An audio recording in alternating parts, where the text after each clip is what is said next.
128 years later and lifting that cup with a mighty Borough, and we're going up. A small town in Europe hearing the crowd roar. We all lost our heads when Massimo scored. The people are passion, that's why we're Teesside. We all follow the Borough with heart and with pride. There you go, Wordsworth-esque. Well, it wasn't actually, it was Russ Johnson-esque. Well done, mate. He's been a big Borough fan. He's been posting his poems about the Borough, so we thought we'd just open up with that one. Tremendous stuff, mate. Right, to the guests. It took me a while to get him on the couch, but Anthony Vickers is in the house. Man. Hello, mate. How are you? Yeah, welcome. It's nice to be here. Yeah, good. It's good to have you here, actually, and we can just chat Borough for half an hour. And sitting outside on the wing is Ian McBride, a guy with a special talent. He's plastering my wall at the moment. Hello, mate. How are you? How are you doing? Thanks, Dave. Much appreciated for tonight. You see, you turn up for a job and suddenly you end up on a couch in a TV studio. Could be worse. I've been in worse places than this. Could be worse. Could be too bad. Could be a Sunderland fan, mate. Exactly. That would be up that A19 with Indeed. 3 points on the licence. Let's talk Sunderland then, seeing as we've already dissed them once and we've only been on air for about 28 seconds. Vic, a 1-0 win, another 3 points, 3 in succession. How welcome was it? What you need in this division is consistency and momentum, and I think Borough are starting to get that. Sometimes it doesn't matter if the wins are scrappy. You get the same number of points for it. The important thing for me is over the run of these matches is that little relationships on the pitch have been bedded in. We've got the 2 at the back now. We've got Ayala and Gibson back together. They've had 3 matches together. They're starting to learn how the telepathy works again. Just in front of them, there's a settled 2, Howsett and Ledbetter, after 3 months of chopping and changing. And then up front, you've got Braithwaite and Britt developing a little relationship as well. So you've got the spine of the team in place. That's important. The wins haven't been the best football necessarily, some scrappy, laboured stuff, but you know. But do we care as long as the 3 points? We don't care, but the important thing is, I think, that those relationships are starting to bed in, and that means you get confidence from that, you get a bit of momentum, you get consistency. The players know what each other's doing, and that's where you start to think about, now we can push on. Well, we'll dig deeper into, obviously, the Sunderland performance and what it means looking forward as the show goes on. But Ian, did you know you're sitting next to the Messiah? I did not. Yeah, there you go, you see. It's Paul David McCulloch. Anthony Vickers is the Messiah. So he's not coming out. He's been a very naughty boy. Ian, what about Sunderland? I mean, how vital was it to bag the 3 points? Well, because bottom club, local derby, huge banana skin. Middlesbrough could obviously lose a game like that. We all know, we've all been there, seen it and bought that T-shirt. But a 1-0 is a 1-0. Like I say, we've got 3 points for it. Like I say, there's people coming back into that team. You've got the Stuart Downing guy out in the wilderness. He's starting to come back into it. His pass was magnificent. That was somebody else of a higher division. I'm not sure anybody other than probably Braithwaite in that side would have spotted that pass. No, he looked the other way and sent it. And the guy in the middle, Tavernier, made the move, bang, great goal. You could watch that 20 times and it was great movement. But that wins a game. Yeah. And, we're not saying we have to win 4-5-0 every week, but we just want a bit of consistency. We spent big money and we want to be back in that big league. OK, well, let's talk about that. But first of all, let's hear what the gaffer had to say after the match. The thoughts of Gary Monk. I knew before the game it was going to be a difficult game for us with the week we've had. We've put a lot of effort and physicality into this week already, and with it being a derby, and I said before the game, we prepared for Sunderland to come and have a fight and to show a response, which I think they did. So yes, it was never going to be. These games tend to, in derby games, not be the easiest of games. Sometimes they don't turn into the prettiest of games, but I think the real moment of quality in the match, in terms of our goal, the build-up and then the execution of it, I thought, deserved to win the match. So the gaffer quite happy, obviously, with the work rate that's been put in at the moment, and long may it continue. Vic, just let's have a look at winning ugly. I know the Gazette would like the Borough to be flourishing and scoring 4 or 5 every week, but we know it doesn't happen in the Championship. Can be a bit of a grind. Can we go through the majority of the season performing off song as we are, but just picking up the points? Well, the cliche is, if you're playing poorly and you win, that's the sign of a good team. This division's funny, and people expect a cavalier football and teams to run away with it, but that's not the reality. Every time that we've been promoted out of this division, it's been a grind. Even the Paul Merson season didn't really kick in until after Christmas. You have to labour away. You have to get the 1-0 wins. You have to just get the points by all means necessary. The Aitor Karanka promotion season, that wasn't full of sparkling football. We all remember Brighton at home. You have to battle away. You have to win the right to play football. And this is a division with a lot of very well organised teams who know what they're doing. They have a game plan. A lot of teams like Cardiff, Sheffield United, they're going to be direct, they're going to be physical, they keep it simple, and you have to learn to deal with that. To think that you can suddenly start playing polished football in this division, it's a non-starter. Well, it's a point that the fans picked up after the game as well. Mark was out there with his camera around the Riverside Stadium, and these are your fan rants. That was all right. No, it was great. Yeah. The score doesn't dictate how much it was. Yeah, the action and that was fantastic. Well, I think we deserved to win. Could have done better, but took the 1-0 anyway. Actually, I mean, we did what we had to do really in the end, but yeah, it was good goal, I thought, but other than that, I didn't think it was a particularly great game. We struggled badly, and they weren't very good. We just made it hard work for ourselves. Just thought after the first goal we'd try and push on, get the second, and make it comfortable. But we made it hard work. 3 points to 3 points, 3 wins in 3. And from where we were after the Cardiff game, it's looking a lot better. We've just got to now try and push on. Did you enjoy that? Yeah. Who was the best team? Bother. Well, there you go, they're your views. Messages coming in all the time because we're live on Facebook Live, and if you want to be part of it, RedArmyTV is, hashtag RedArmyTV is where you've got to send your messages to for being live on show. Grant's done just that, said, good to see a quick chat with my old mucker from sixth form, the Messiah. So I don't know who Grant is, mate. See, I don't think it's Ledbetter, but you didn't go to sixth form with him. I see this Messiah thing has really gained traction. It is, yeah. Andy Vickers, the Messiah. So we like it. Like I say, he's not coming out. He's been a very naughty boy. You're a Downing fan. You're a big Stewie Downing fan, aren't you? Massive Stewie Downing fan from a young age. Seen Stewie from a very, very young age. Yeah. Magnificent player. Didn't seem to be given the best of opportunities, shall we say, under Aitor Karanka for whatever reason. You can take me apart if you want to, mate. But and then obviously quiet at the very start of this season, but he's come in, and how much of a difference has he made now? Massive. We've got to remember, Stewie Downing has moved for over £50 million as transfer fees.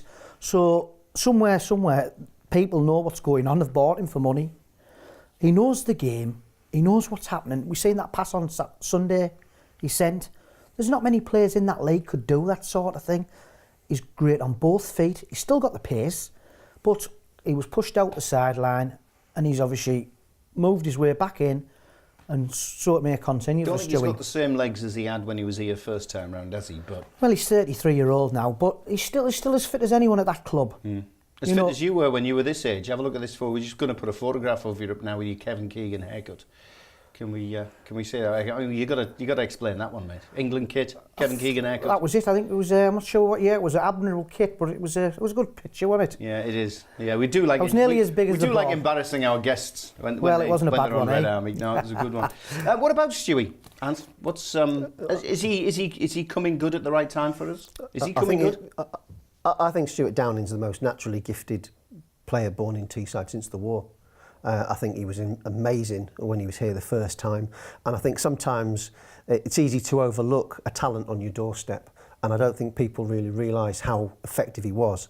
And you think about all those great European nights and everyone, Massimo put the ball in and that, but the crosses came from Stewie. Over, yep. In the semi-final, the crosses came from Stewie. Pushed all the week time in, down week that wing. out, he was putting those crosses perfectly for Mark Viduka and Jimmy Floyd Hasselbank, and he's an incredible talent. He's a different player now. He's older. He's gone through several different clubs, different regimes, different tactical systems. And when he came here, I think people expected they were going to get the Mark One Stewie down, and that never happened. So, and also I think maybe they expected him to have the kind of impact that Paul Merson did when he came and he was supposed to rip up the division. So maybe some people judged him harshly from the beginning. I think one of the problems that Stewie had was that he was used tactically in a very different way to what he'd been used to.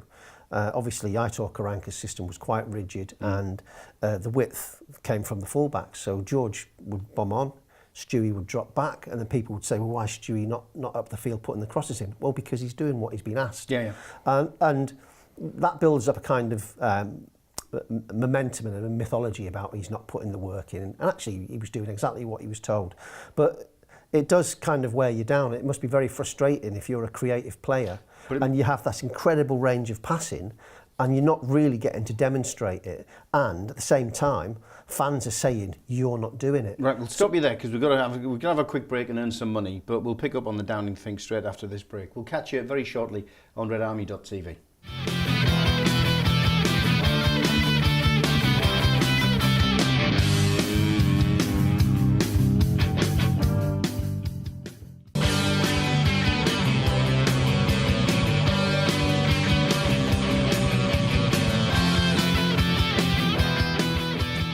Okay, the corrections are on us. It wasn't Grant, it was Ian Elcourt who said, great.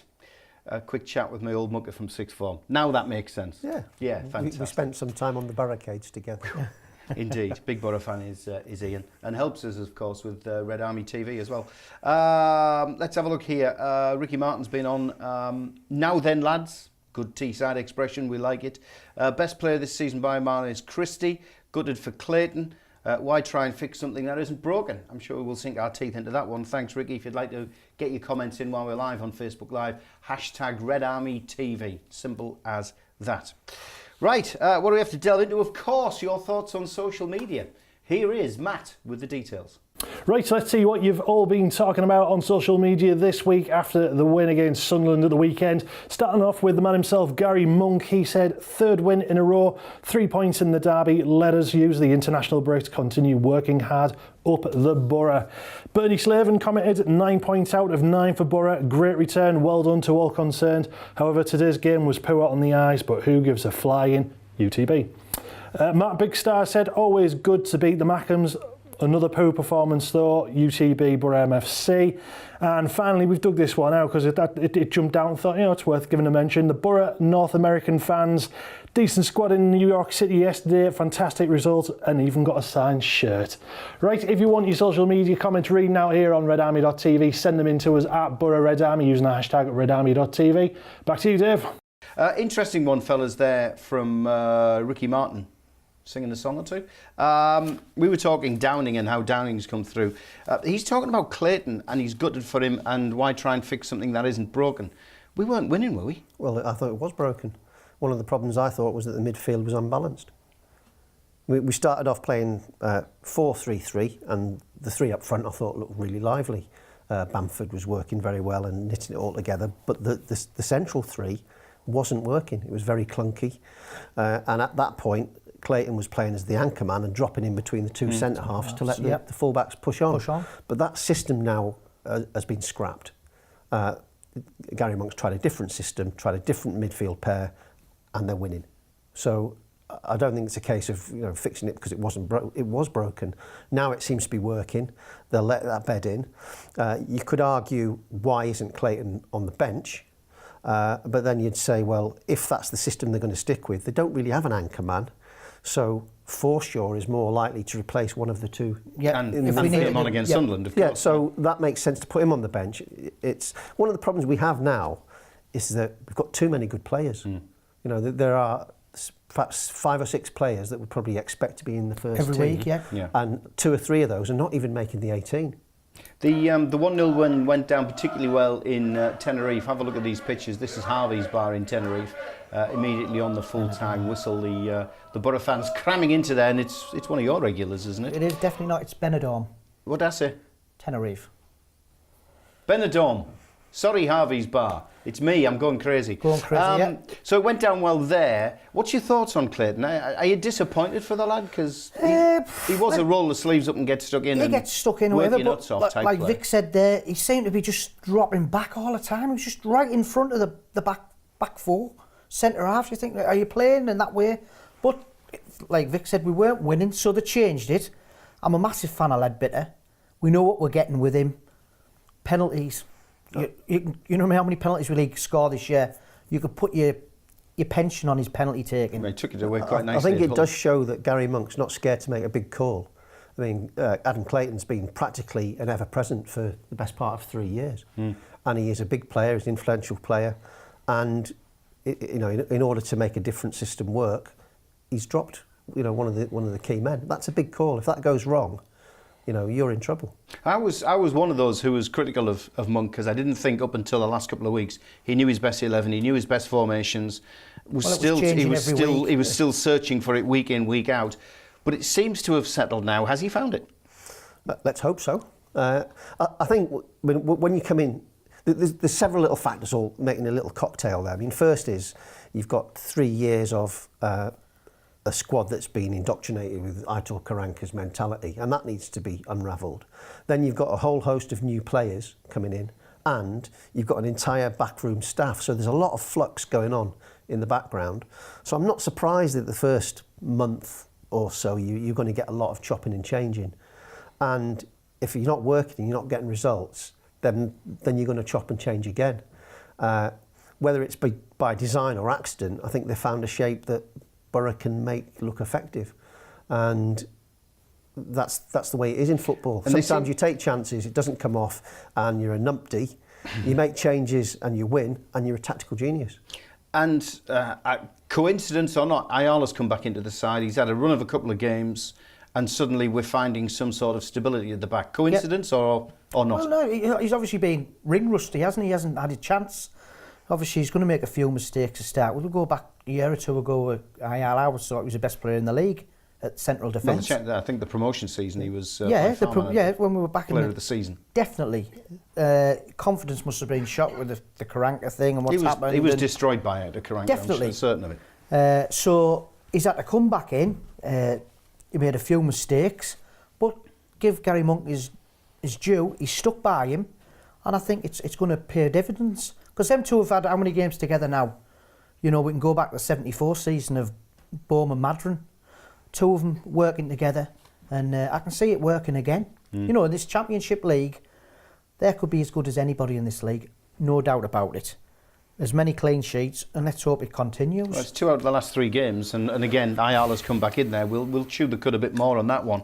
But what we've got to do is just catch up with the goings-on around Borough fans, the Borough and all things. Heidi Wise, here she is with Borough in 60 seconds. Good evening, I'm Heidi Spencer and this is Borough in 60 seconds. 2 Middlesbrough Academy players have signed their first professional contracts with the club. Goalkeeper Saul Bryn and striker Stephen Walker have earned their contracts after displaying the necessary attributes while playing on academy terms. Middlesbrough Supporters Forum will be joined by representatives from each of the local MPs to discuss the safe standing. More than 4,500 fans filled in the survey and more than 94% expressed support for some form of safe permitted standing to be reintroduced to football grounds and the Riverside Stadium. The official MFC Christmas party is to be held at the Riverside on the 25th of November. The evening will have live entertainment, visit from former players and amazing prize giveaways. Big Borough fan Archie Walker is celebrating having his bedroom transformed into a little bit of Borough heaven. As you can see, his dad Mark has airbrushed every wall to make his room look like the Riverside Stadium. And that was Borough in 60 seconds. A couple of them that have come in, fellas. Stu Wallace, don't always agree with the Messiah, but on Stewie, absolutely spot on. Alec Templeton, let's not forget, guys, Clayton's only playing as anchorman because that's what he's being told to do. Of course.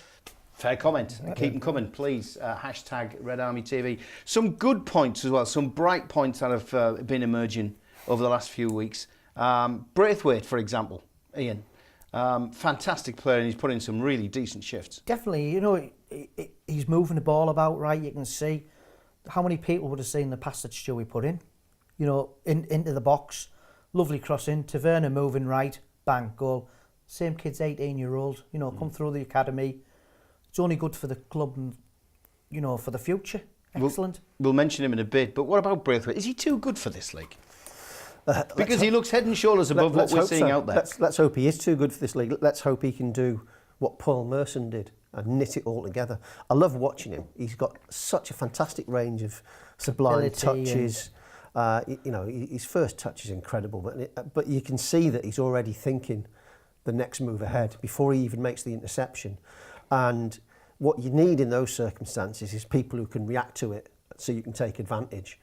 We've seen in the past where you've had really good players and then everyone else isn't on the same wavelength. I like the fact that Stewie and Braithwaite have got a relationship, and that Britt and Braithwaite have got a relationship as well. That's a really good starting point up front. But, you know, he's a pleasure to watch. I do think he's probably playing above this level. I hope he has an absolutely stupendous effect on the season. I think he can be the most influential player in the division. main cog. You mentioned Tavernier. He obviously he's grabbed the goal against Sunderland. He'll have enjoyed that. But prior to that, he's put in a couple of decent performances as well. How good is it to see a youngster coming through? Well, excellent. You know, you say, obviously they're all up at her with. Things are happening. So, you know, it's brilliant that these young kids are getting the chance. Gary Monk give him that chance. So you must trust him. Because there's guys of more experience than that sitting on the bench or not even in the squad are not getting a chance. So he must be doing something right, which is great for the guy. You mentioned about Gary Monk not being afraid to make the big decisions. I suppose that's the same with the youngsters, isn't it? Absolutely, yeah. The comfy chair is, let's put the experienced guys out there. Yeah, and it also moving Stewie to the right and then putting Tavernier on the left ahead of Marvin Johnson, who he spent money for. Just interested, very few words, but thoughts for the rest of the season? Positive or to be TBC?